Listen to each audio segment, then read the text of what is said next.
ये है उत्तराखंड के रहने वाले मोहम्मद साबिर, जिनका वीडियो सोशल मीडिया पे तेजी से वायरल हो रहा है। इनका दावा है कि साली ने जूता चुराई में 50,000 मांगे थे, लेकिन मैंने 5,000 ही दिया तो मुझे कमरे में बंद कर दिया गया। बारातियों के साथ भी गलत व्यवहार हुआ। मेरे पिता, दादा और परिवार वालों तक को नहीं बख्शा गया। जिसके बाद हर कोई ये जानना चाह रहा है कि आखिर निकाह का क्या क्या हुआ।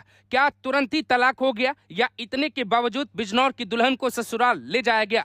ये सब कुछ बताएं, उसके पहले पूरा मामला सुनिए। दरअसल बिजनौर के गड़मलपुर गांव के खुर्शीद की बेटी की शादी चक्रौता के रहने वाले मोहम्मद साबिर से तय हुई। शनिवार को बारात पहुंची। बारातियों का अच्छे से स्वागत किया गया। निकाह भी हो चुका था। दोनों दूल्हा दुल्हन बेहद खुश थे, लेकिन विदाई हो पाते उसके पहले जूता चुराने की रस्म ने नया बखेड़ा खड़ा कर दिया और अब उस मामले में नई कहानी सामने आई। पता चला कि मामला एक स्विफ्ट डिजायर कार और 6.5 लाख रुपए से भी जुड़ा है।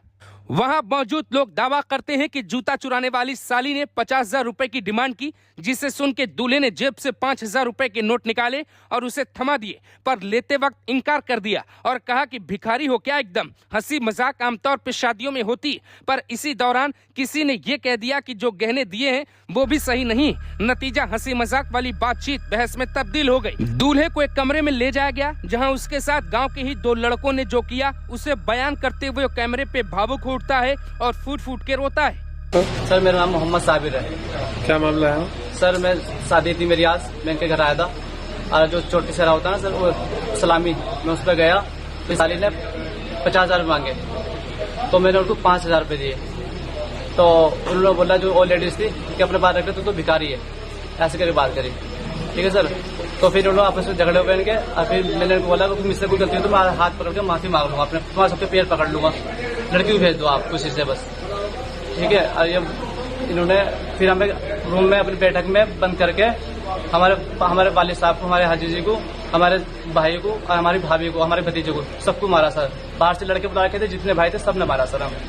जबकि बाहर बारातियों के साथ भी गलत व्यवहार हुआ। उसी दौरान किसी ने यूपी पुलिस को कॉल कर सूचना दे दी। मौके पे पहुंची पुलिस दोनों पक्षों को लेकर थाने पहुंच जाती है। इस घटना का नया क्लाइमेक्स खुलकर सामने आता है। दुल्हन के घर वाले अलग दावा करते हैं। दूल्हे ने दहेज में स्विफ्ट कार की डिमांड की, जिसके बाद 2 लाख रुपए का चेक भी दिया गया, लेकिन दूल्हा पक्ष के लोगों ने अपशब्दों का इस्तेमाल किया। इसके बाद विवाद बढ़ गया। नतीजा, नजीमाबाद थाने में पुलिस ने दोनों पक्षों के बीच समझौता तो करवा दिया, लेकिन शादी में हुई बखेड़े की कहानी पूरे शहर में फैल गई। 6.5 लाख रुपए में बात बनी। शादी का जो खर्चा था उसे लेकर बीच का रास्ता निकाला गया, क्योंकि दूल्हा पक्ष ने साफ तौर पे दुल्हन को ले जाने से इनकार कर दिया। जिसने जूते चुराए थे उसे भी शायद ये अंदाजा नहीं होगा कि निकाह के बीच 50,000 वाली डिमांड इतनी भारी पड़ जाएगी। आप इस खबर को कैसे देखते हैं? कमेंट कर अपनी राय जरूर दीजिए।